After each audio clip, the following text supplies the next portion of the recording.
Hola amigos, ¿cómo están? Pues gracias por acompañarme en este cafecito numismático en el que vamos a tener una plática muy padre de estos billetes y por supuesto pues de la historia que hay alrededor de estos. Fíjate, México ha enfrentado conflictos que han moldeado no solo su política sino también su identidad. Uno de ellos es la Guerra Cristera que se llevó entre 1926 y 1929. Por allá estamos hablando de su inicio de hace 99 años, un enfrentamiento sangriento y profundamente simbólico, que nace del choque entre un Estado que buscaba consolidar su poder laico y una sociedad donde la religión católica era el eje de la vida cotidiana. Las causas inmediatas del conflicto están ligadas a la aplicación de la reforma, en este caso de 1855 y 1860, conocido como las leyes de reforma, y la Constitución de 1917 en su artículo 130, que buscaban pues, separar la iglesia del poder civil. Algunos hechos importantes que precedieron esta guerra fueron la bomba aquella que se puso a los pies del ayate de la Virgen en la Basílica de Guadalupe en 1920, la expulsión del delegado apostólico Monseñor Ernesto Filippi por ese delito de haber bendecido la primera piedra del monumento a Cristo Rey en el Cerro del Cubilete en enero de 1923, la creación en 1925 de la Iglesia Católica Apostólica Mexicana, era separada de Roma, y la aplicación de Plutarco Elías Calles en 1926 de la Ley sobre Delitos contra el Estado, conocida como la Ley Calles. En esta norma restringía severamente la práctica religiosa, se limita el número de sacerdotes, se prohíbe que estos participen en política o portaran sotana, por ejemplo, fuera de los templos, y se establecieron penas de cárcel y multas por infringir estas disposiciones. Para muchos fieles católicos, estas medidas no solo eran injustas, sino una agresión directa a sus libertades. La reacción fue contundente, surgieron focos de resistencia armada y cierre de templos, especialmente en estados con fuerte arraigo católico. El movimiento rebelde adoptó el grito de ¡Viva Cristo Rey! Y en poco tiempo se convirtió en una guerra de guerrillas organizada. El gobierno, por su parte, respondió con una estrategia de represión brutal. En muchos casos dirigía no solo ese conflicto a los insurgentes, sino también a sus comunidades. En medio del conflicto, la historia nos ofrece anécdotas conmovedoras, pero también trágicas. Una de las más representativas es la de José Sánchez del Río, un niño de apenas 14 años que al ser capturado se negó a renunciar a su fe y por eso fue torturado y finalmente ejecutado por soldados federales.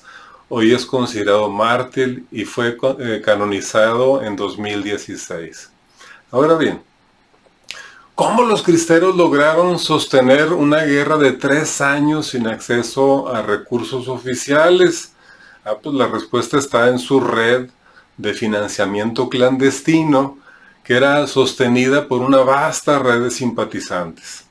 En muchas ciudades se organizaron comités secretos que recolectaban dinero, armas, medicina, alimentos, sobre todo promovidos por la Liga Nacional Defensora de la Libertad, en este caso fundada en 1925, un año antes del inicio formal del conflicto armado. Los sacerdotes en la clandestinidad también jugaban un rol fundamental porque orientaban moralmente a los fieles para que contribuyeran con el diezmo cristero y servían de enlace entre los comités y los combatientes. En algunas regiones se emitieron comprobantes o bonos por sus aportaciones. Y algunos de estos comprobantes, bonos que eran rústicos y también son escasos, están firmados por José González Pacheco, conocido bajo el alias de José Tello, quien fungía como vicepresidente y responsable de prensas y finanzas de la organización. Fíjate, la recolección se realizaba principalmente por medio de colectas dominicales, así clandestinas, durante los rezos en casas particulares, por medio de cuotas voluntarias o a veces cuotas forzadas a comerciantes o terratenientes simpatizantes, y por medio de redes femeninas, quienes jugaron un rol clave organizando colectas, escondiendo armas o transportando dinero. Entre estas mujeres destacan grupos que se les llamaban las damas católicas o las margaritas, y era una red femenina de apoyo. Bueno, también conocemos al Ejército Nacional Libertador, y esta fue una de las estructuras militares más importantes del movimiento cristero, y jugó un papel clave tanto en la organización de la lucha armada como en la recolección de los fondos. Fue el brazo militar oficial de la Liga Nacional Defensora de la Libertad Religiosa.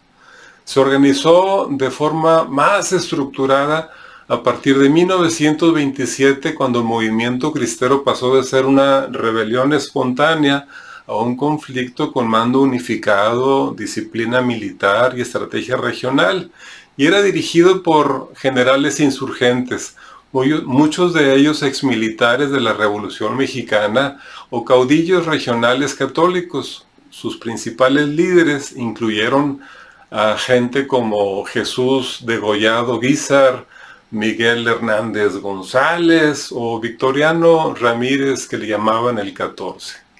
Finalmente, tras años de desgaste, en 1929 se firmaron los llamados arreglos. Es decir, aunque las leyes no se derogaron, el Estado se comprometió a no aplicarlas de manera estricta, y el clero regularmente fue gradualmente recuperando su presencia pública.